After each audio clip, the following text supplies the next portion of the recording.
각 종교에는 가르침을 기록한 경전이 있습니다. 불교에는 불경이 있는데 얼마나 방대하냐. 여러분 해인사에 8만 대정경이 있잖아요. 8만 4천, 8만 개. 이 정도로 어마어마한 방대한 경전이 있어요. 또 모슬렘에는 꾸란이라죠. 코란경이 있습니다. 또 유교에는 사사성경 같은 그런 경전이 있어요.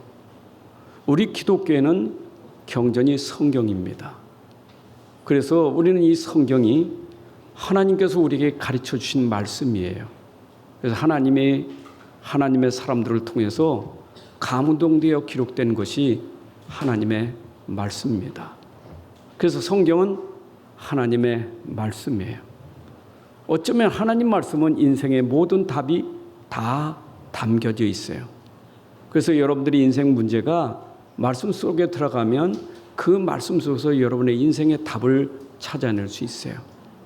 군인에게는 군인에게 맞는 답이 있고, 또 직장인에게 직장에 맞는 답이 있고, 또 우리 렘넌트에게 렘넌트 맞는 답이 있고, 가정에도 남편에게 아내에게 맞는 다 답이 있어요. 그래서 성경은 우리 인생의 모든 문제에 답을 주는 말씀이에요. 여러분이 어떤 문제가 오면 그 문제의 답을 성경에서 찾으려고 하셔야 돼요. 그래서 여러분들이 문제를 가지고 말씀을 읽으시는 거예요. 그 말씀 읽다가 하나님의 답이 깨달아져요. 아, 이 말씀이로구나. 그것도 성령께서 여러분들에게 가르쳐 주셔서 깨닫게 하시는 말씀이에요. 우리가 강단에 설교 말씀 듣다가 그 말씀이 깨달아지면서 내가 가진 문제가 해답을 얻고 돌아가는 거예요. 여러분 교회에 오셔서 설교 듣다가 말씀이 깨달아지면 답이 되는 거예요. 여기는 여러분들의 문제에 답을 주는 곳이에요. 그래서 성경 가지고 여러분들에게 말씀을 전해서 그 말씀으로 답을 찾는 거예요. 생각해 보세요. 사람이 문제가 있는데 답을 뭘 어떻게 되겠어요? 문제가 있는데 답을 모르면 그 문제가 또 다른 문제, 나중에 심각한 문제가 되는 거예요. 병은 고쳐야 되지, 고치지 않고 놔두면 그 병이 심각한 병이 되는 거예요. 사람도 똑같아요. 왜 사람들이 문제 속에 방황할까요? 답을 모르니까. 그 문제가 자꾸 얽히고 설키면서 더 힘든 거예요. 여러분들 생각해 보세요. 내가 어떤 문제를 가지고 밤새도록 고민한다고 생각해 보세요. 밤새도록 그거 가지고 고민하면 어떻게 되겠어요? 잠을 못 자요. 불면증이 되는 거예요. 밤새도록 잠 한 잠 못 자고 생각 때문에. 하나님 말씀을 제껴놓은 그 생각은요, 여러분들에게 전부 허무해요. 그 의미 없는 것들이에요. 그래서 우리가 하나님 말씀 앞에서 답을 찾아야 되는 거예요. 참 사람들은 이상하지요. 문제만 생기면 말씀을 들어야 되고 말씀을 읽는 게 답인데 자꾸 사람 말을 들으려고 하는 게 사람들이에요. 자꾸 문제만 생기면 전하는 거예요. 사람들이 전하는 거예요. 그리고 그 문제를 다 얘기합니다. 그러면 여러분 진짜 답을 줍니까? 어떤 사람은 좀 사람이 괜찮은 사람은 그거 다 들어줍니다. 자기 얘기 하나도 안 하고. 근데 자기는 시원하다는 거예요. 답 찾아서 시원한 게 아니고 답 풀어서 시원한 거예요. 아니 내 하소연도 들어줄 사람이 없으니까 오직하면 들어줄 사람을 찾느냐고요. 여러분 상담하는 사람들 찾아가 보세요. 그 상담하는 사람 비지식 상담이라고 그래요. 지시하는 게 아니에요. 그냥 들어주는 거지. 들어주다 자기 스스로 답을 찾게 만드는 게 그게 상담이거든요. 여러분 솔직히 여러분들 문제 생기면 얘기하면 답이 됩니까? 어떤 때는 더 뒤집어져. 그때는 닭 같은데 조금 지나면 뒤집어져. 근데 우리는 자꾸 유혹을 받아. 자꾸. 그래서 사람 찾아다니고 전화하고 그래도 또 이제 또 이게 좀 마음에 안 차면 또 만나야 돼. 카페가 만나서 얘기하다. 그래서 또 안 차. 집에 가다 다시 또 전화하고. 계속. 여러분, 그 사람의 말이 우리 위로를 주는 게 아니에요. 자꾸 사람에게 위로받으려고 하지 마세요. 하나님 말씀이 위로예요. 하나님이 위로자예요. 그 말씀이 위로예요. 그래서 우리는 어쩌면 내 문제를 가지고 그걸 가지고 하나님 앞에 나오셔서 그냥 말씀 읽고 그 설교 듣고 그 들은 말씀 묵상하고 계속 그러다 보면 그 말씀이 여러분들에게 답이 될 때 힘이 생기는 거예요. 그게 성경이에요. 여러분, 성경에서 우리에게 답으로 주신 게 뭡니까? 아니, 성경에 그렇게 많은 말씀이 있는데 뭐가 답일까요? 우리 인생에 진짜 답이 뭘까요? 문제 있는데 내가 문제가 많아. 그럼 답이 뭘까요? 답이 있다. 이게 복음이에요. 죽겠어요. 너 살 길이 있어. 이게 복음이에요. 절대 불가능해요. 해결할 수가 없어. 죽을 지경이요. 미칠 지경이요. 근데 성경이 해결할 수 있어. 그 답이 있어. 그게 복음이에요. 여러분, 우리 인생의 문제에 빠졌을 때 하나님께서 우리에게 주신 첫 번째 복음이 뭡니까? 그걸 원시 복음이라 해요. 우리에게 주신 복음이 뭡니까? 우리를 살리는 복음, 내게 답이 되는 복음, 나를 치유하는 복음이 뭡니까? 하나님 말씀에 기록됐어요. 그 말씀 속에 있는 그 내용을 복음이라고 말해요. 여러분들, 아담과 하와가 문제에 빠졌는데 하나님 처음부터 준 답이 있잖아요. 복음을 줬어요. 잘 아시는 대로 창세기 3장 15절이 복음이에요. 내가 가진 문제를 하나님이 해결해 주시겠다는 거예요. 그래서 우리 방법이 아니라 하나님 방법으로 하나님이 해결해 주시겠다는 거예요. 내가 아직 죄인 되었을 때, 내가 아직 답을 모르고 있을 때 하나님 우리에게 답을 주셨어요. 그게 복음이에요. 그 복음 속에, 그 창세기 3장 복음 속에 내포되어 있는 게 있잖아요. 거기에, 그 속에 하나님이 여자의 후손이라고 썼어요. 그 여자의 후손, 이게 복음이에요. 성경에서 여자의 후손을 계속 설명하고 있는 게 복음이에요. 그 여자의 후손이 누굽니까? 아니, 세상에 여자 후손 아닌 사람 어디 있어요? 다 여자 후손이지. 나도 여자 후손이고 여러분도 여자 후손이지. 여자 후손이 아닌 사람은 어디 있습니까? 다 여자 후손이지. 근데 더 구체화시켰어요. 그 여자 말고. 그게 이사야 7장 14절이요. 보라, 처녀가 잉태의 아들을 낳을 것이다. 여자는 여자인데 처녀예요. 어떻게 처녀가 아이를 낳습니까? 어떻게 처녀가 자식을 낳을 수 있느냐고요. 설명할 수가 없어. 이 복음을 어떻게 설명하겠어요? 하나님의 방법이요. 아니, 여러분 생각해 보세요. 내 죄 문제를 씻어준다, 해결해준다. 그러면 저 하나님 설명해 주세요. 설명이 안 돼. 해결해 주신 걸 주셨는데 설명이 안 돼. 아니, 처녀가 어떻게 알을, 그것도 설명이 안 되는데. 그래서 설명이 이해 안 되기 때문에 우리는 믿으라는 거예요. 그래서 믿으라는 거예요. 처녀가 왔어요. 처녀가 아들을 낳았어요. 그게 마태복음 1장 18, 23절이에요. 동정녀 마리아. 이 마리아가 아이를 잉태해서 아들을 낳았다니까요. 그 아들 이름이 예수예요. 아들을 낳으니, 근데 그 이름이 예수라 해라.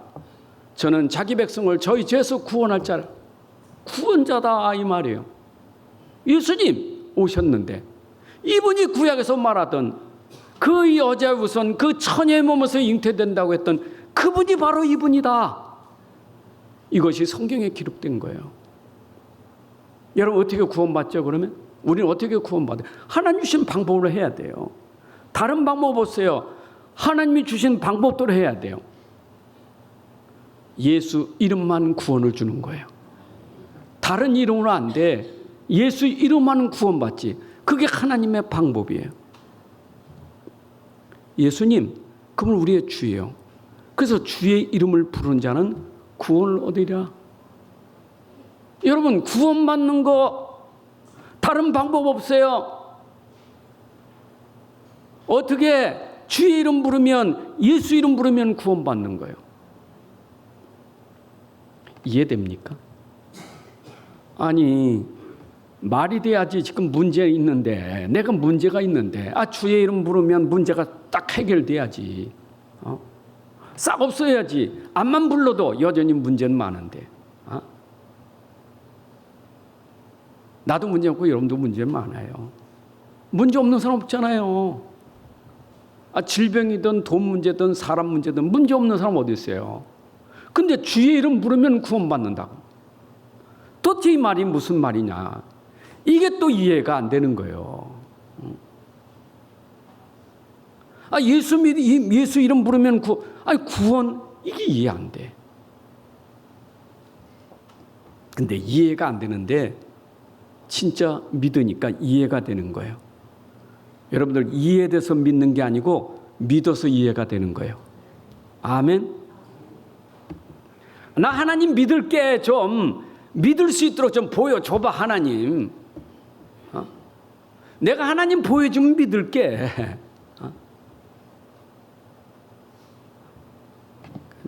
핍박하는 사람들 꼭 이상한 소리. 교회만 떡을 주냐, 밥을 주냐. 여러분, 교회 와서 예수 믿으면 밥만 줍니까?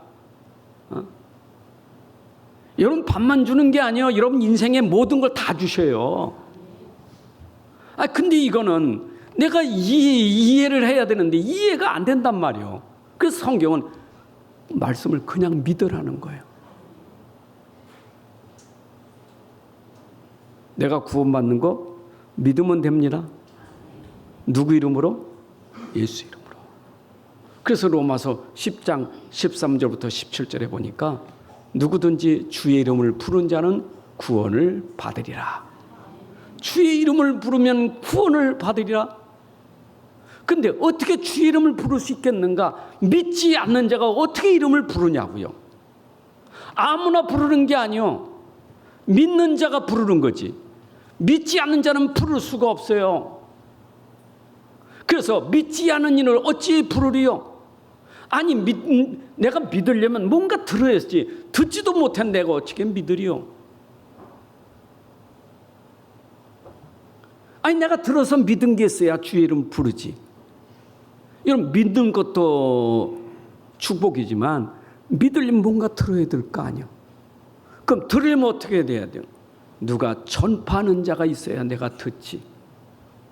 그 로마서 10장 13절 17절 내용을 잘 보면 주의 이름을 부른다는 것은 믿음이요.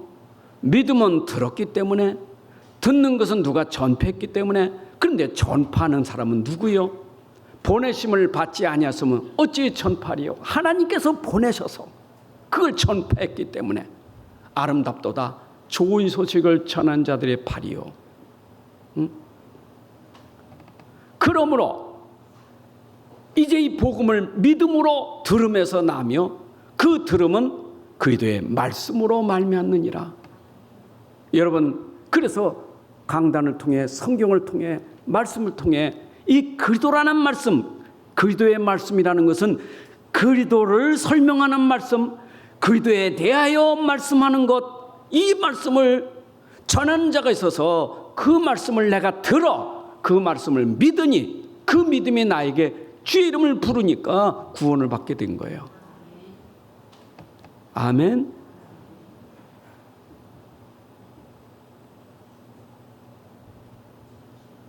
저는요, 참 내가 주의 이름을 부른다, 예수 믿는다, 이거 기적이에요. 그 하나님의 은혜 아니면 안 돼. 그 고린도서 12장 3절에 보면 주의 영이 아니고는 예수를 주라고 시인할 자가 없다. 예수님을 주님 그렇게 시인할 자가 없다. 누구로? 주의 영이 아니면, 성령이 아니면 할 수가 없다는 거예요.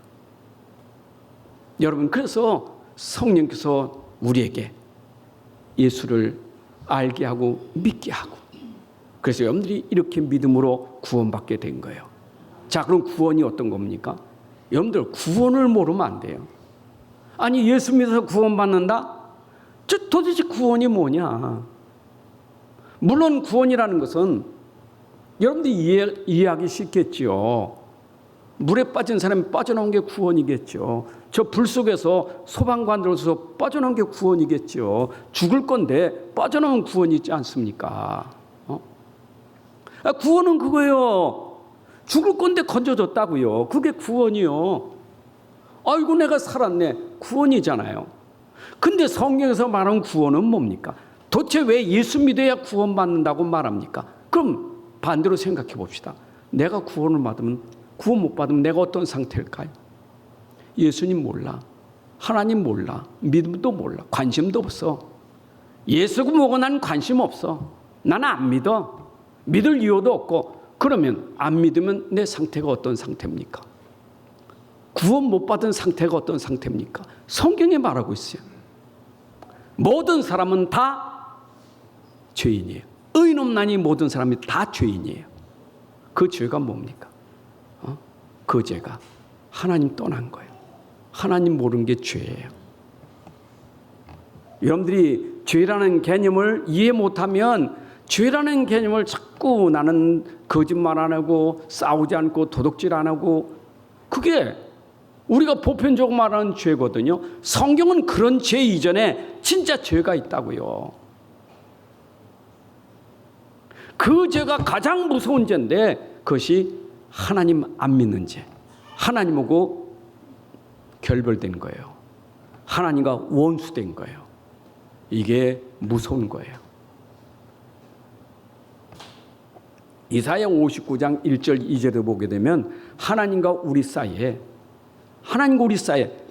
죄가 가리워서 모든 게 다 끊어졌기 때문에 아무것도 응답받을 수 있는 길이 없어요. 하나님 떠나면 아무것도 아니에요. 에베소 2장 1절에 보니까 하나님 떠난 사람, 하나님 안 믿는 사람, 그 죄가 어떤 상태라고요? 그 죄가 하나님 없다니까. 하나님 없다는 말은 하나님이 영이 없는 거예요. 하나님 영이 떠났다는 말이요. 영이 떠났다는 말은 뭐냐? 그 상태가 영적으로 죽어 있는 상태예요. 여러분, 영적으로 죽어 있는 상태. 이게 구원 못 받은 사람은 영적으로 죽어 있는 상태예요. 영이 죽은 상태예요. 불신 현장 불쌍합니다. 참 불쌍한 영혼들이에요. 왜냐? 영이 죽었어. 영이 떠났어. 영이 떠났다니까. 그 영을 누가 지배합니까? 악령이, 어둠의 영이 지배하고 있는 거예요. 그러니까 이들에게 삶이 이 지배 속에서 계속 빠져드는 게 뭐예요? 종교 우상에 빠져들 수밖에 없는 거예요. 허물과 죄로 죽은 사람은 세상 풍조를 따라간단 말이에요. 세상 문화를 따라갈 수밖에 없어요. 근데 자기가 하고 있는 걸 몰라. 우상 숭배하면서도 그게 뭔 줄 몰라. 점쟁이 집 찾아다니면서 점쟁이가 누군 줄 몰라. 미신 섬기면서 미신이 뭔 줄 몰라. 귀신 섬기 귀신을 몰라. 귀신이 어딨냐고 말하면서 귀신 섬기고 있어요. 영적으로 죽은 사람은 그 속에 종교심이 가득해. 모든 사람은 다 종교심이 있어. 그래서 그 종교심이 뭔가 붙잡는 거예요. 붙잡는데 하나님 아닌 다른 걸 붙잡고 사는 거예요. 틀린 걸 붙잡은 거예요. 세상 사람들이 살아가는 문화가 틀린 문화가 되는 거예요. 하나님 떠나니까 이 문화가 이게요. 이게 정상적인 게 아니에요. 여러분, 문화가 뭡니까? 삶이잖아요. 정상이 아니에요. 정상이 아니에요. 세상 따라간다니까. 육신 따라가고 세상 풍속 따라가잖아요. 세상 유행 따라가잖아요. 정상이 아니에요. 지금 세상이. 하나님 떠나면, 말씀 떠나면 사람이 정상이 아니에요. 그래서 타락에 빠지는 거고 세속에 빠지는 거고 문화에 빠질 수밖에 없는 것이 그 사람의 영적 상태가 죽어 있기 때문에 그렇게 될 수밖에 없는 거예요. 그게 여러분들 안 보입니까? 구원받은 사람은 그게 보여야 돼. 구원받은 사람은 구원 못 받은 사람 몰라. 자기가 그렇게 하면서도 몰라요. 내 인생이 이게 틀린 걸 몰라요. 이게 지금 망하는 길도 몰라. 그냥 그 속에서 사는 거예요. 뭐라고? 그게 내 운명이니까. 그게 팔자니까. 여러분 그게 삶입니까? 저는요, 인생이 제일 불쌍한 사람이 사주팔자에 묶여 사는 사람이요. 그게 자기 운명이래. 얼마나 불쌍합니까? 내가 고통 사는 게, 고통 속에 사는 게 그게 운명입니까? 내가 거기에 묶여서 맨날 시도를 사는 게 그게 바로 인생입니까? 아니잖아요. 아니란 말이에요. 하나님 여러분들을 그 시달리는 인생, 고통받고 있는 인생, 그렇게 여러분들을 만드시지 않았어요. 왜 힘들어요? 아니, 어떤 사람은 교회 나오는 것도 힘들고 교회 와서도 힘들어. 여러분, 그 힘들다는 것은 아니에요. 진짜 구원하셔야 돼. 구원 모르면 힘들어요. 근데 그걸 정상으로 생각해. 착각하면 안 돼요. 인생은 힘든 게 아니에요. 자꾸 힘들다고 해서 빠지는 거예요. 능력이 없어요. 힘이 없어요. 무능해요. 무기력해요. 할 수가 없어. 힘이 없어. 구원받았다는 말은 하나님이 오셔서 나와 함께 하시는 능력이 있기 때문에 그 능력으로 사는 건데, 능력이 없으니까 힘이 없는 거예요. 힘없는 사람 이유가 많고 핑계가 많잖아요. 자기가 힘없는 것은 모르고, 자기 힘없는 건 모르고 이유가 많아. 핑계가 많아. 나는 누구 때문에 힘들고, 나는 환경 때문에 힘들고, 나는 돈 때문에 힘들고, 무엇 때문에 힘들다고. 여러분, 영적인 상태입니다. 그래서 사람들이 영적인 상태가 힘드니까 힘든 걸 해소하려고 지금 막 뛰는 게 그게 타락이에요. 자기가 힘든 걸 뭐 해소하는데 세상 걸로 해소됩니까? 시컷 먹고 시컷 마시고 즐기면 해결될까요? 점점 더 수렁으로 물어넣는 거예요. 그 사람들이 자꾸 이걸 놓죠. 구원을 몰라. 구원을. 구원받았다는 걸 몰라. 구원이 뭡니까? 구원은 하나님이 우리에게 오셨어요. 우리를 구원하려고 오셨어요. 우리가 아직 죄 가운데 있을 때 하나님이 우리를 부르러 오셨어요. 우리를 찾아오셨어요. 이게 은혜예요. 우리가 찾아가는 게 아니에요. 우리가 찾아가는 건 종교예요. 우린 종교가 아니에요. 우리는 은혜지. 내가 완전히 포기 상태, 완전히 무기력 상태, 아무것도 할 수 없는 그 상태, 그런 나를 구원하시려고 이 땅에 오셨다고요. 우리를 구원하시려고 하나님이 구원자를 보내주신 거예요. 그분이 바로 예수 그리스도시에요. 이 땅에 예수님 오신 것은 우리를 구원하려고 오신 거예요. 믿습니까? 여러분, 구원받아야 돼요. 구원받아야 돼요. 어떻게 구원받아요? 하나님이 은혜로 주신 복음을, 은혜로 주신 그리스도의 선물을 믿음으로 받으셔야 돼. 그래서 믿음이에요. 하나님이 주신 은혜 믿으셔야 돼. 예수님은 하나님의 선물이요, 구원의 선물이요. 믿으셔야 돼. 예수 믿으면 구원받아요. 구원받았다는 게 뭐예요? 여러분, 지금 성경 본문을 읽으면서 왜 서로는 이 얘기를 합니까? 성경은 흐름이 있는 거예요, 지금 이거. 성경은 구원의 책이에요. 나병 환자 구원시킨 것처럼 구원의 책이에요. 지금 구원의 책. 아니, 문둥병 난 게 그게 중요합니까? 구원 모르면 문둥병 난 거 그것 때문에 우르르 따라다니는 무리들이 많은 거예요. 예수님 당시 안 그랬습니까? 구원 모르면 병자 고치려고, 병 고치려고. 예수님 병만 고치러 온 게 아니에요. 구원주로 오셨지. 구원 모르면 그래요. 오죽하면 베드로도 그렇고 나병 환자도 그렇고 네가 지금 고백하고 네가 지금 병 났지만 아직은 이 말 하지 마. 병 고친 게 중요한 게 아니에요. 아직은 나를 구원하신 그리스도를 잘 몰라. 여러분 진짜 내가 믿는 예수님 진짜 안다면 그분이 누군 줄 안다면 내가 그분을 만났다면 달아요. 인생이 달라져요. 다른 사람이에요. 삶이 달라져요. 인생이 달라져요. 여러분 그래서 저는 정말 예수님 진짜 만나고 예수님 진짜 만나고 얼마나 감사한지. 내가 예수님 영접할 때 그 감격은 잊질 못해. 얼마나 감사해. 진짜 머리끝부터 발끝까지 온갖 죄악투성인데 이 더러운 죄가 가득했는데 예수님이 오셔서 그 보혈의 피로 내 죄를 깨끗이 씻어주셨다는 게 얼마나 감사한지. 여러분 예수님이 아니면 여러분의 죄를 씻을 길이 없어요. 그분이 오신 것은 우리의 죄를 씻겨서 오신 거예요. 우리를 죄에서 구원하시려고. 여러분 내가 하나님께로 나가려면 죄 해결하고 해야 하나님께 나가요. 구약의 제사 드릴 때 그 제사 드리고 하나님께 나가잖아요.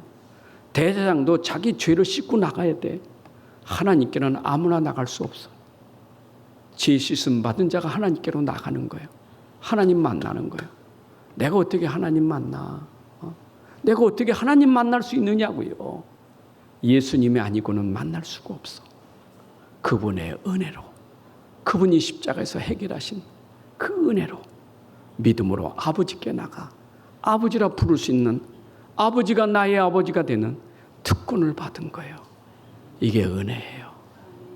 여러분 은혜 중에 은혜가 구원받은 게 은혜예요. 최고의 은혜예요. 최고 은혜.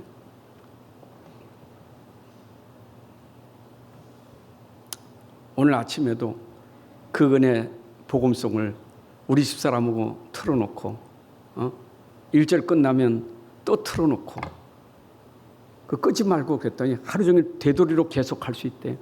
은혜 아니면 여러분 진짜 하나님의 은혜 아니면 그 은혜로 저는 암만 생각해도 여기 있는 서 있는 자체가 은혜예요. 또 은혜예요.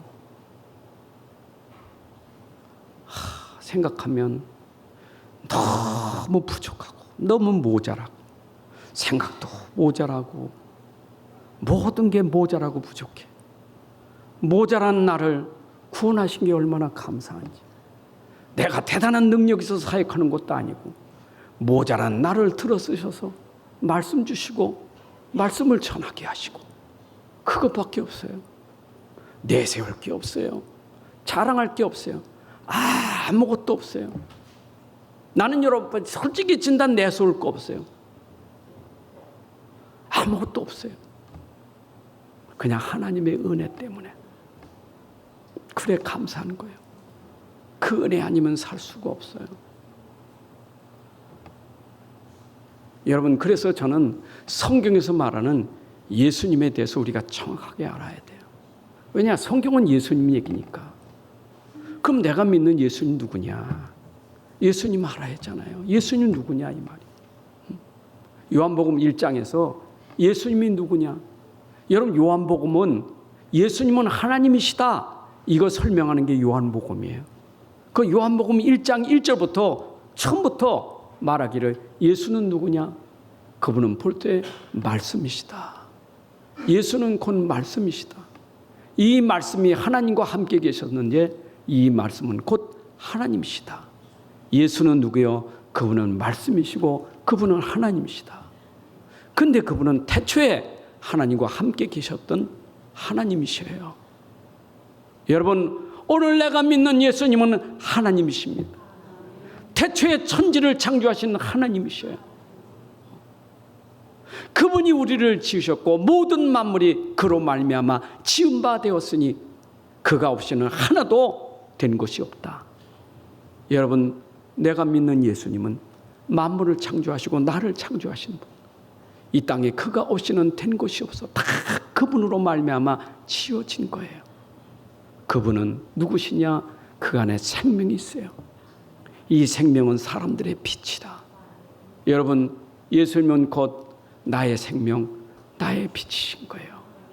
아멘. 이거 깨달아야 돼요. 이거 깨달아야 주님하고 부를 수 있는 거예요.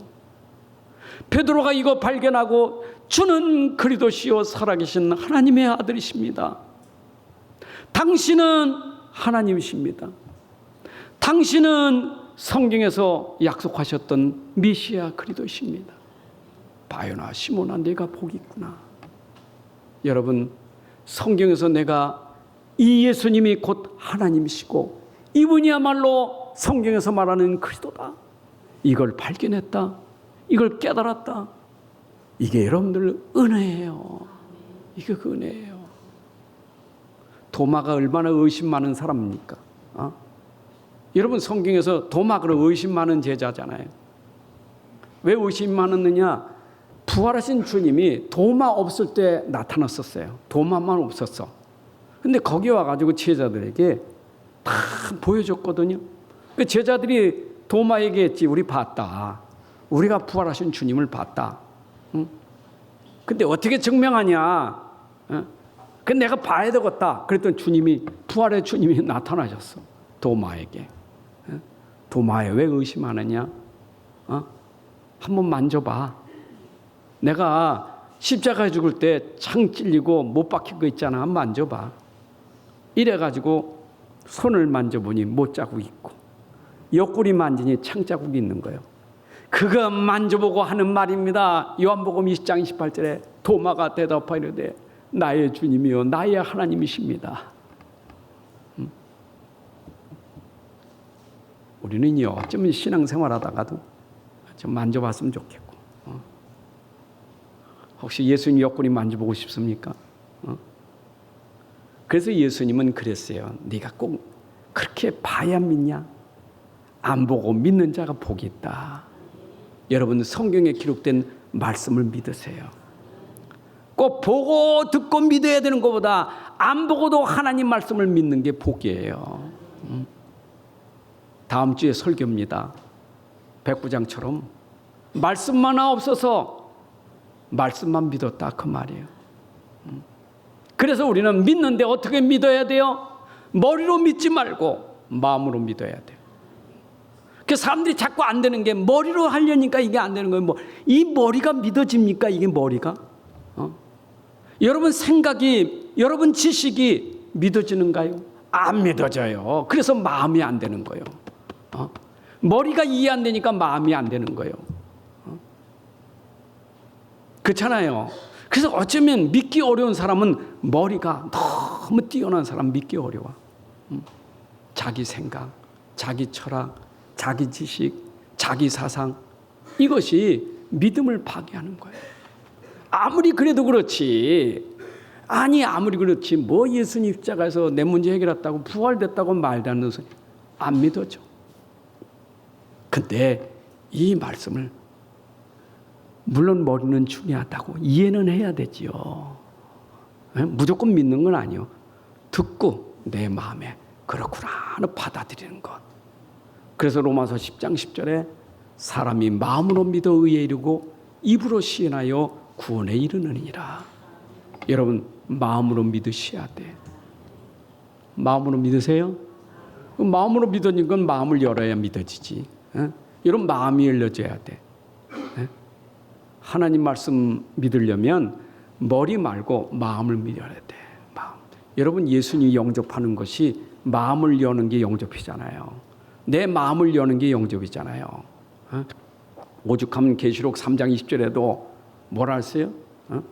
예수께서 와서 문을 두드리니 그 문 두드릴 때 문을 열고 받아들이면 내가 그 안에, 그는 내 안에. 그 문이 무슨 문입니까? 그래서 그 문을 자꾸 대문만 만들어 그 예수님 대문 앞에 서 있는 것만이죠. 그 문은 대문이 아니라 꽉 안에서 탁 채우는 문이에요. 이게 자물쇠 탁 채는. 밖에가 있는 게 안에만 있지. 거기 그 예수님 그 문 앞에 서 있는 그림을 잘 보면 밖에 빗장이 있는 게 아니라 거기는 없어. 빗장이 없어. 우리 속에. 문을 열어줘야지.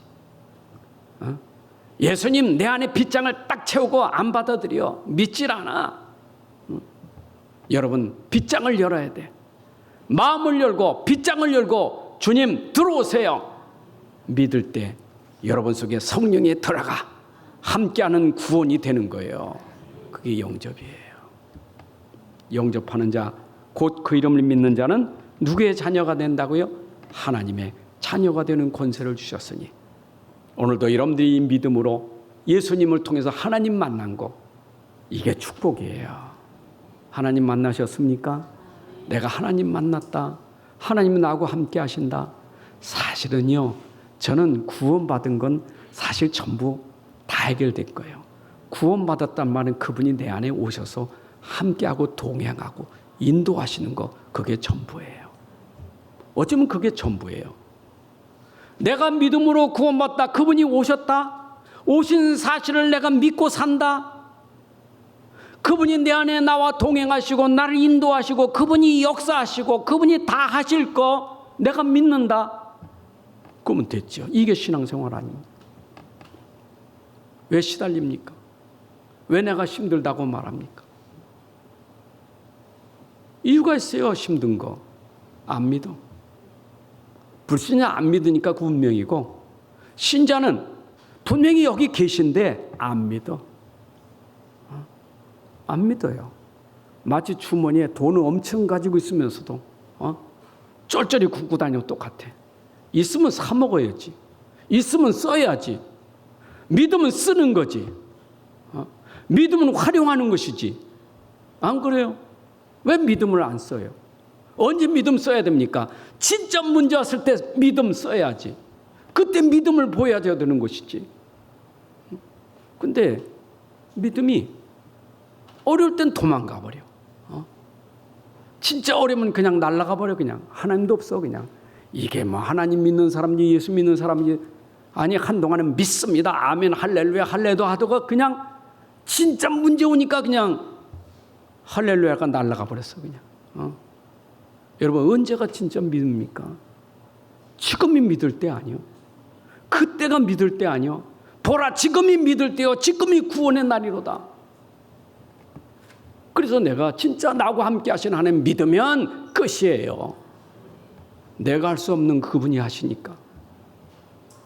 그래서 여러분들이 시달리고 걱정할 거 없어요. 믿으면 돼요. 시달린 끝. 불면증 끝. 왜? 믿으면 끝이요.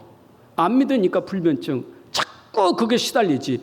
여러분 자꾸 시달리는 것은 내가 믿으면 자꾸 나를 속인다니까. 잘 보세요. 내가 왜 뭔가 지금 생각이 자꾸 오면요, 그 생각을 떨칠 수 있는 건 믿음밖에 없어요. 아멘? 아멘이요? 그냥 맡겨요. 믿음은 맡기는 거예요.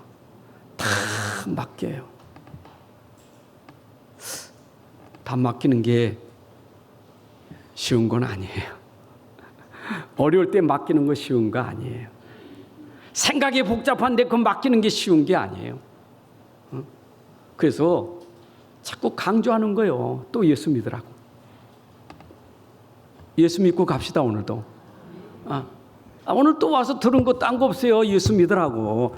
죽을 때까지 예수 믿으라는 거예요. 평생 예수 믿으라는 거예요. 그거밖에 없어요. 아이고 목사님 갈 때 또 예수 믿으라고. 나 할 거 그거밖에 없어. 예수 믿으면 돼. 예수 믿으면 기도하면 응답받고, 예수 믿는 거 증거하는 게 전도고, 뭐 있어요. 그렇잖아요. 내가 예수 믿는 게 신앙생활이고, 예수 믿고 기도하는 게 기도생활이고, 예수 믿는 거 다른 사람들에게 말하는 게 전도생활이고, 신앙생활 되는 거예요. 보세요. 얼마나 예수님을 내가 성경이 66권이 믿으라고 계속 강조하는 게 66권 아닙니까? 구약 성경, 예수 믿으라는 게 구약 성경이에요. 구약 예수 믿으라고 증거하는 거예요. 히브리서 1장 1절 2절. 옛적의 선자를 통하여 여러 부분과 여러 모양으로 우리 조상들에게 말씀하신 하나님이, 구약에서 여러 부분 여러 모양으로 우리 조상들에게 말씀하신 하나님이 이 모든 날 마지막에 예수님 오셔서 뭐 하셨어요? 아들을 통하여, 예수를 통하여 우리에게 말씀하셨으니, 구약에서 그렇게 여러 부분 여러 모양으로 말씀하신 하나님이, 선자를 통해 그렇게 말씀하신 하나님이 아들을 통하여 말씀하셨다. 결국 구약의 여러 부분 여러 모양이 누구를? 하나님의 아들 예수를 말하려고. 이해되시죠?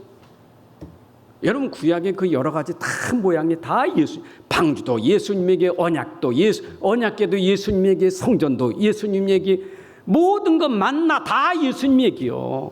반석 다 예수님 얘기요. 예수님 아닌 게 없어요. 구약의 여러 부분, 여러 모양, 여러 사람, 뭐 믿으면 다 예수님이 설명하려고. 모세도 아브라함도 다 예수님이 설명하려고. 결국 구약도 예수예요. 그럼 신약은 뭐예요? 그 예수님 오셨잖아요. 예수님 오셨죠, 예수님. 그러면 사복음서 통해서 구약에서 말씀하시는 그 예수님 잘 보세요. 구약의 말씀은 잘 보시라니까. 사복음서만 잘 보셔요. 예수님이 과연 이분은 하나님이시로구나. 답이 안 나옵니까? 이분은 과연 하나님이시다. 답이 안 나옵니까? 예수님 공생의 사역에 아무도 해결할 수 없는 절대 불가능을 예수님께 가지고 나오면 예수님이 그냥 해결해버려. 심지어 죽은 나사로도 살려요. 누가 할 수 있는 일이에요? 증거 아니에요? 그러면 예수님 가신 다음에 예수님 승천하신 이후에 또 예수 이름이요. 내가 간다면 내 이름으로 하면 내가 그때 시행할 거다 약속하셨는데, 그럼 예수님 가신 이후에 예수 이름으로 증거 안 왔어요? 그 사도행전이요.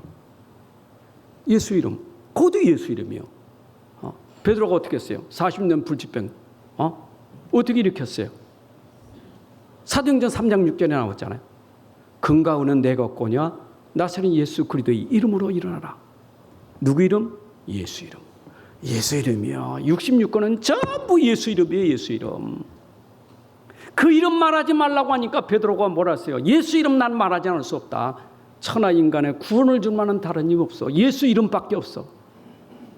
그러면 빌립의 사마리아 성에 들어가 뭐 했습니까? 사도행전 8장 4절에 들어가서 뭐 했냐고요? 두루다니면서 누구를? 그리스도가 누구예요? 예수요. 그거 전파했어요. 이 복음을 전하는 거예요. 근데 그 그리스도를 전파하고 복음 전파하니까 세상이 동네에 말이 역사든 귀신 떠나고 모든 질병이 치유되면서 동네가 완전히 바뀌어져 버렸어. 예수 이름. 가는 곳마다 다 변화시켰어요. 개인을 만나면 개인을 변화시키고, 동네 들어가면 동네가 바뀌어지고, 나라 들어가면 나라가 바뀌어지고, 얼마나 예수 이름이 대단한지 그 이름만 들어가면 바뀌어지는 거예요. 이 시대 나를 누가 변화시켰어요? 여러분, 누가 여러분을 변화시켰어요? 네? 석가모니가? 공자가? 나를 변화시킨 건 예수예요. 나를 새 사람 만든 건 예수예요. 나를 변화시킨 예수는 전파되는 곳마다 그 현장이 변화됐어요. 저는 우리 가정이 변화된 것도 예수 이름 때문에 복음화된 거고, 이 교회도 예수 이름 듣고 살아난 사람들 제가 눈으로 확인하고 보잖아요. 간증하는 거 듣잖아요. 목사님, 난 예수님이 너무 좋아요. 난 예수님이 아니었으면, 간증하잖아요. 여러분, 제가 다른 얘기합니까? 다른 얘기는 구원받을 수가 없어요. 다른 복음은 없나니. 다른 예수 없어요. 고린도후서 11장 4절에 다른 예수 없다, 다른 영이 없다, 다른 복음 없다, 바울이 그랬어요. 무슨 다른 예수가 있어요? 무슨 다른 영이 있습니까? 우리는 오직 그 예수, 그 영, 그게 복음이에요. 아멘. 바울 보세요. 어떻게 꼬꾸라졌나. 바울이 어떻게 회개했습니까? 다메섹 도상에서 부활하신 주님 만나고 인생 바뀌어졌잖아요. 누가 그 바울을 꺾을 수 있겠어요? 누가 바울을 그 회개시킬 수 있겠어요? 아무도 못해. 그거는 바울 같은 사람. 그러니까 예수님이 직접 해버렸어. 부활을 주님. 응? 저 사람 죽이러 가는 거, 잡으러 가는 그에게 나타나서 직접 사울을 꺾었잖아요. 사울아, 사울아, 네 시니까 나는 네가 핍박하는 예수다. 얼마나 놀랬겠어요. 이거 보세요. 예수가 사울을 변화시켰는데 즉시로 그가 나가서 외친 게 뭡니까? 그 핍박하던 예수를 말합니다. 이분이야말로 그리스도가 하나님의 아들입니다 하고 사도행전 9장 20절 22절에 예수가 하나님의 아들이고 예수는 그리스도입니다. 깜짝 놀랐죠. 유대인들이 깜짝 놀랐어요. 유대인을 당혹하게 만들었다. 22절 사울은 더욱 힘을 얻어 예수를 그리스도라 증언하여 담에게 사는 유대인들을 당혹하게 하였더라. 얼마나 당혹스러운 일이요. 저가 유대인인데 말이요. 예수 핍박하던 사람이 어찌 돌아서 가지고 예수가 하나님의 아들, 예수가 그리스도다. 놀란 거예요, 이게요. 여러분, 그래서 바울은 가는 곳마다 이 복음, 이 예수 전한 거예요. 아멘. 아멘입니까? 우리가 공관복음 그러면 세 가지 복음을 공관복음 하래요. 사복음서고 공관복음이 있어요. 요한복음은 공관복음에 속하지 않고 마태, 마가, 누가복음은 공관복음이라 해요. 공관복음. 그 성경을 기록한 사람들이 예수님 보는 관점이 사람마다 다르잖아요. 뒤에서 본 사람, 앞에서, 옆에서 본 사람. 예수님이 저 산에서 내려오는 걸 본 사람, 올라가는 것을 본 사람. 근데 예수님 올라가든 내려가든 위에서 봤든 아래서 봤든 보는 관점은 같아. 공관복음이에요. 근데 그 세 사람이 쓴, 그 복음서 세 사람이 쓴 것을 보세요. 예수님의 행적을 쫙 썼잖아요. 공통점이 있잖아요. 예수님이 누구신가? 마태는 어떤 관점에서 봤어요? 아, 저분은 왕이시구나. 그 왕이 뭐예요? 세상 왕이 아니요. 세상 장악하고 있는 사단을 꺾은 참왕이시다. 그게 그리스도예요. 누가 이 사단 권세, 이 세상의 바울세벌, 이 악한 왕을 누가 꺾을 수 있겠어요? 예수님밖에 없어. 그래서 그분은 메시아 왕이시다. 이게 마태복음에서는 강조하는 게 왕이시다. 그럼 마가복음 뭡니까? 마가복음. 그래서 그러잖아요. 마태복음을 우리가 사자복음, 왕복음, 밀림의 왕자 사자복음이라 그러죠. 그 이제 마가복음은 송아지복음이다. 그 뭐냐면 이제 헌신하고 수고하면서 병자들 치유하시는 거예요. 그 마가복음은 1장부터 병자 고치는 얘기가 많이 나옵니다. 그분은 이 땅에 오셔서 모든 병 속에 이 질고 속에 있는 사람들을 치유하시는 일을 합니다. 우리의 질고를 담당하시고 모든 걸 담당하시고 그래서 제사장이신 그리스도 그가 참 제사장이다. 그렇죠? 누가 보면 우리가 뭐라고 말합니까? 누가 보면 인자복음이라 그랬죠. 인자복음. 그 인자복음 뭡니까? 그는 하나님이시다. 사람이시다. 그래서 인간들이 하나님 떠났는데 하나님과 인간 사이를 만나게 역할해 주는 분, 그분이 선지자시다. 그래서 예수님은 참왕, 참제사장, 참 선지자, 이것만 가지고도 세 사람이 쓴 그 글만 가지고도 예수님은 그리스도시구나. 여러분, 그리스도는 기름 부음 받은 자예요. 왕, 제사장, 선지자에게 기름 부었는데 바로 예수님은 그 기름 부음을 받은 참 왕, 참 제사장, 참 선지자다. 확실하게 예수님이 그리스도이심을 설명했잖아요. 이래 이거 가지고 이제는 좀 부족하니까 이것 가지고 더 설명하려고 하다 보니까 요한복음에서는 예수님은 하나님이시다 이렇게 얘기한 거예요. 예수님의 신성을 강조한 거예요.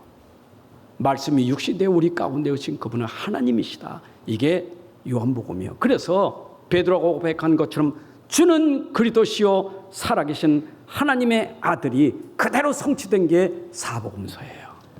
여러분, 이만큼 우리가 확실하게 예수님은 그리스도시고 하나님이시를 이렇게 설명했다니 믿으시기 바랍니다. 자, 그래서 예수님이 오셔서 자신이 하나님이시고 그리스도이심을 알려줘야 될 거 아니에요. 설명해야 될 거 아닙니까? 그래서 예수님 오셔서 세 가지 사역을 하셨는데, 복음을 전파하시는 사역, 복음을 가르치는 사역, 복음으로 치유하는 사역, 이게 예수님의 세 가지 사역이에요. 그래서 예수님이 복음 전파하실 때 회개하라 천국이 가까웠느니라 하면서 복음도 선포하셨지만, 산상보온 설교는 뭐냐?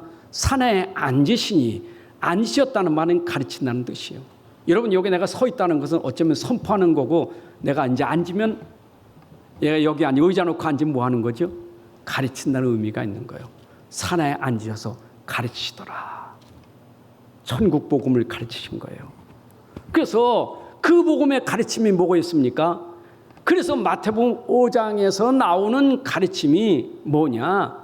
진짜 복이 있다. 그걸 가르친 게 예수님이 그런 거예요. 왜? 지금 바리새인들, 유대인들이 지금 다른 것 가지고 복이라고 말하니까, 바꿔라, 틀렸다, 그거 바꿔야 돼, 그거 버려야 돼, 버려라, 끊어라, 바꿔라, 이게 바로 산상보온 설교예요. 여러분들, 진짜 내가 그리스도 알면 버려야 돼, 끊어야 돼, 다 내려놔야 돼요. 예수 그리스도에는 진짜 복이 없어요. 예수 그리스도만 참 복이에요. 참 행복을 줄 것은 예수님밖에 없어요. 아멘. 그래서 마태복음 5장 3절 5절이 심령이 가난한 자, 애통한 자, 온유한 자, 어디요? 마음에 가난한 자, 마음으로 애통하는 자, 마음에 온유한 자. 예수님은 껍데기가 아니라 우리 마음속에 그분이 오셔서 우리에게 진정한 행복을 주더라, 그 말이에요. 여러분, 소유가 행복한 게 아니요, 가진 게 행복한 게 아니요, 가진 게 없어도 마음이 행복해야 돼요. 이게 영적인 거예요. 예수님 그래서 자꾸 가지려고 하는 것으로, 그 소유하려고 하는 것으로 그걸로 싸우고 경쟁하고 그걸로 그냥 속지 마라. 종교는 그거 자꾸 가지려고 한다. 그거 자꾸 하지 말고 그거 버려, 그거 끊어. 나를 아는 게 행복이요. 그게 마태복음 5장이에요. 여러분, 내가 진짜 예수님의 행복하면 기도가 달라져요. 행복한 기도가요. 그게 누림의 기도예요. 그게 예수님이 마태복음 6장에서 가르치는 거예요. 잘 믿으세요. 여러분들, 기도는요, 행복한 기도가 돼야 돼. 그래서 우리 찬송가들 있잖아. 내 기도하는 그 시간이 힘들고 어려운 시간이요, 즐겁고 행복한 시간이요, 진짜 누림의 시간이요. 왜 그렇습니까? 내가 행복을 알기 때문에, 행복의 근원 되신 그분을 알기 때문에 그분을 부르기만 하면 행복한 거예요. 여러분들, 진짜 기도는 주님으로 말미암아 행복한 시간이 돼야 돼. 기도할 때마다 행복해야 돼요. 평안이 있고 안식이 있고 그 누림이 있단 말이에요. 이게 기도예요. 기도할 때 짜증나고 막 힘든 게 그 기도 아니에요. 내가 진짜 복음을 알고 그 누리는 복음을 깨달으면 기도하는 시간에 이걸로 말미암아 행복한 거예요. 여러분 보세요. 성경에 다윗이 쫓겨다니지 않습니까? 막 지금 피해 다니지 않습니까?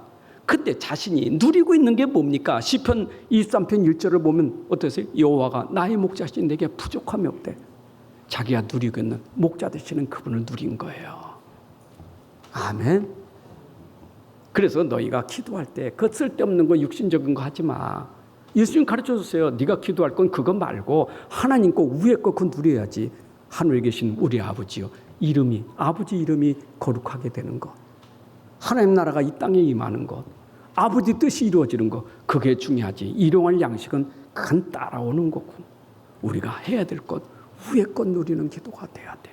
그래서 말매도 그렇잖아. 세상 사람들처럼 그 먹을 거, 입을 거, 마실 거 그거 이방 사람들이 하는 거예요. 그거 하지 마라. 그건 내가 너에게 더해 줄 거. 네가 할 게 있어. 하나님 나라와 그 의를 구하라.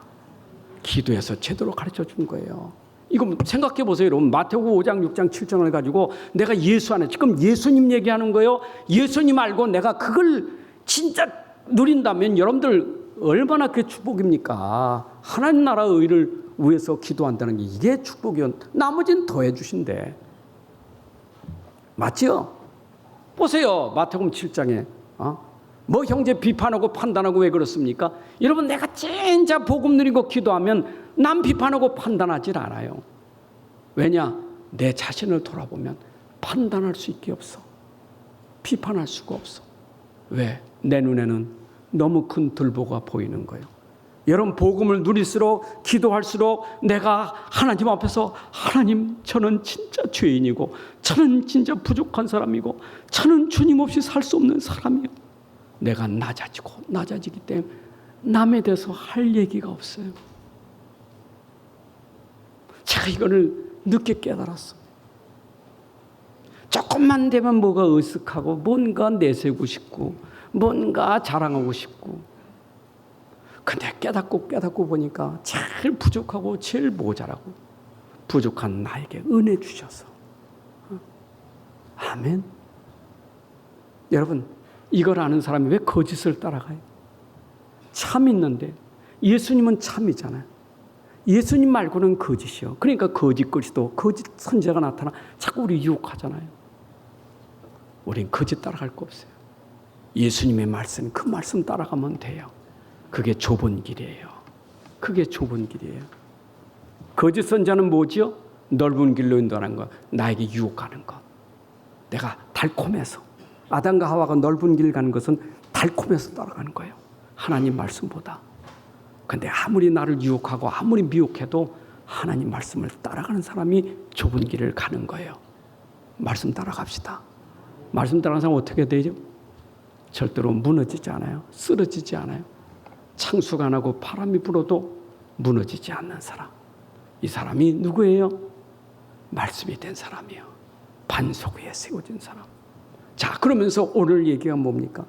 결국은 예수님이 산 위에 계시다가 땅으로 내려오시잖아요. 위에 계시다가 오늘 8장 1절 보니까 위에 계시다가 어디로? 현장으로 오신 거예요. 산에서 내려오시니 현장. 예수님은 이제 산상 보훈 설교하시다가 내려오시니 어디 왔어요? 현장에. 세상에 와보니까 누가 있었느냐? 제일 먼저 만난 문둥병자예요. 이런 문둥병자, 나병 환자, 우리에게 가르쳐주는 게 있어요. 여러분, 여기 나병 환자 만났다. 나병이라는 것은 참 무서운 병이에요. 이거는 자기도 모르게 몸속에서 썩어가는 것도 못 느낀대요.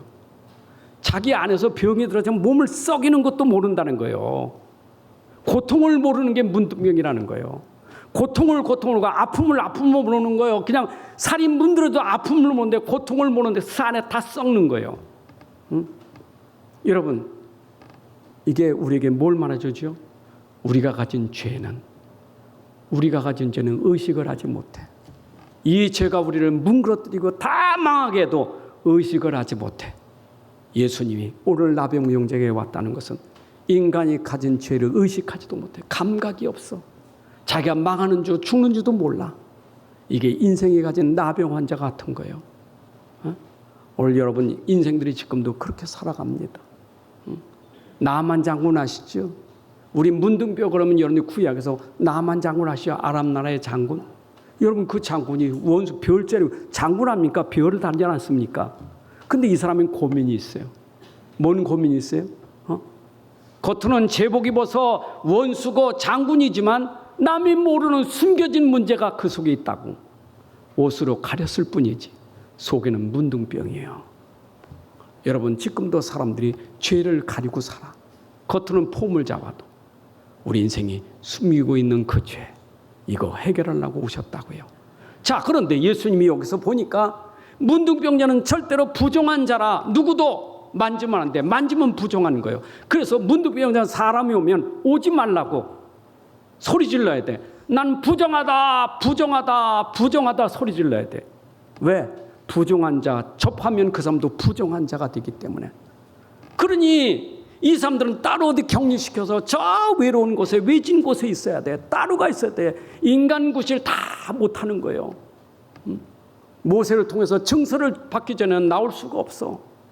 왜? 제사장이 거기에 너는 문둥병자 딱 선언 내리면 거기에 들어가서 못 나와. 부정한 자예요. 그런데 여기서 예수님이 누구를 만지셨다고요? 문둥병자를 만지셨다. 여러분, 그 문둥병자에게 손을 대시니 이거 보세요. 그러면 예수님 손을 댔으니까 예수님에게 어떤 상태가 된 거예요? 부정한 자가 된 거예요.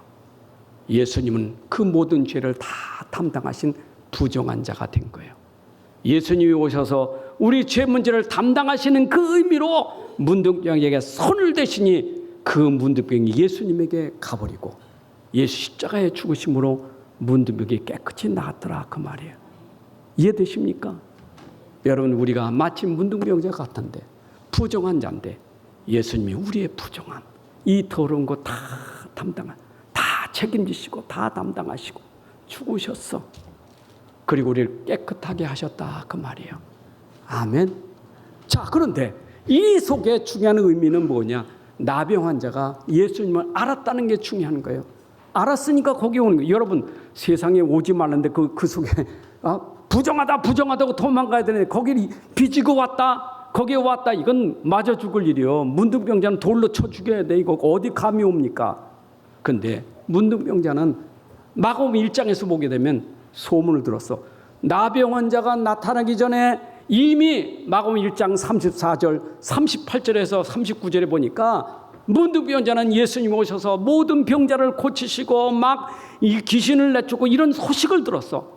아, 저분을 만나면 내 병이 고쳐질 수 있구나 해서 뿌리치고 온 거예요. 이게 바로 나병 환자의 믿음이에요. 여러분, 내가 절대 불가능이지만 저분을 만나면 내 불가능이 해결될 수 있겠구나. 그 믿음엔 부끄러운 게 없어요. 그렇죠? 내가 사는데 무슨 부끄러움이 있습니까? 예수님께 나갈 때는 부끄러움이 없는 거예요. 안 그래요? 그래서 그걸 무릅쓰고 나가서 예수님 손을 만지게 되니 나았더라. 깨끗함을 얻었더라. 여러분, 이게 복음을 통해서 우리가 깨끗하게 되는 비밀, 예수님을 더 씻어지는 비밀이요. 오늘도 우리가 죄에서 해방받은 줄로 믿습니다. 단 조건은 믿음이 있어야 치유된다는 거예요. 나병 환자의 믿음이 있었기 때문에 그 믿음이 너를 깨끗하게 하였느니라. 오늘도 믿음으로 죽게 나가면 주님은 그 믿음으로 우리를 치유하실 줄로 믿습니다. 여러분, 안 된다고 낙심하지 말고, 난 불치병이라고, 난 끝났다고, 나는 이제 아무것도 할 수 없다고 하지 말고, 이제는 주님 앞에 나가는 믿음을 가지고 나가면 절대 불가능이 가능케 될 것이고, 여러분 인생을 회복시키고 여러분의 삶이 바꿔질 것입니다. 결론입니다. 하나님 말씀만이 우리를 치유하는 길이에요. 오늘 주신 말씀은 곧 나를 치유하는 말씀입니다. 오늘도 이 말씀은 절대 능력이 있어요. 말씀은 능력이 있어요. 여러분, 믿는다면 그 능력이 나를 통해서 분명히 나타나게 될 것입니다. 예수 그리스도의 이름을 진짜 믿는다면, 그 이름으로 기도한다면 그 이름으로 여러분들에게 반드시 응답이 올 거예요. 그래서 여러분들이 기도할 때마다 계속 예수 이름으로 부르면 그 예수 이름으로 흑암은 꺾어지고 사단은 꺾어지고 죄는 무너질 것이고, 예수 이름으로만 무너지기 때문에 예수 이름 부르면 구원받는 역사가 일어나게 될 것입니다. 그렇다면 여러분들에게 그 이름이 치유하기 때문에 여러분들 증인이 되는 거예요. 내가 언제 증거가 될까요? 본문에 말하지 마라. 이 사람 병난 게 중요한 거예요. 그러나 병난 것보다 더 중요한 건 뭐예요? 나를 고치신 예수님이 증거돼야 돼. 지금도 간증하는 사람들이 간증하다가 놓치는 게 그리스도를 놓치는 거예요. 그러니까 그리스도는 도망가 버리고 맨날 나 병난 것만 말하는 거예요. 여러분, 그렇잖아요. 병난 게 얼마나 좀 신기해요. 그게 사람들을 더 어려움 속에 몰아넣는 거예요. 사람들 자꾸 그수로 끌고 가는 무리가 되는 거예요.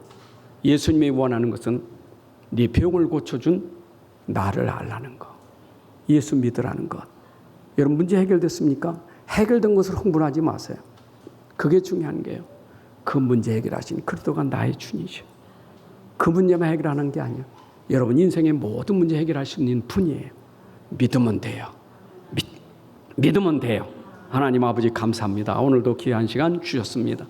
주신 말씀 내 안에 믿음이 되어서 말씀으로 치유되게 하시되, 나병 환자가 예수님 만나서 부정함이 깨끗이 치유되고 새 사람 된 것처럼 오늘 주님을 통해서 우리 인생의 문제가 해결되게 하여 주옵소서.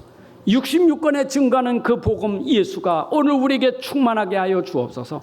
이 이름이 우리에게 충만하게 하여 주옵소서. 이 이름으로 누리고 기도하고 증거되게 하여 주옵소서.